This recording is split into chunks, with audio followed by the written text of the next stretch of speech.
మహాభారతం అనేది 5000 సంవత్సరాల క్రితం మన భారతదేశంలో జరిగిన సంఘటన. ఈ మహాభారతం అంతా ఒక గ్రంథంలో ఉండాలి, అందరికీ తెలియాలి అనే భావనతో వ్యాస భగవానుల వారు బ్రహ్మదేవుని ఆజ్ఞించి మహాభారతం రాయడం స్టార్ట్ చేశారు. బట్ ఇంత పెద్ద గ్రంథాన్ని ఎవరు రాస్తారో తెలియని సమయంలోన శ్రీ మహాగణపతి వ్యాస భగవానుల వారికి దర్శనమిచ్చారు.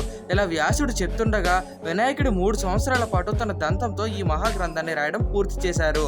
కల్కి సినిమా రిలీజ్ అయినప్పటి నుంచి మహాభారతాన్ని ఎక్స్ప్లోర్ చేయడం అందరూ స్టార్ట్ చేశారు.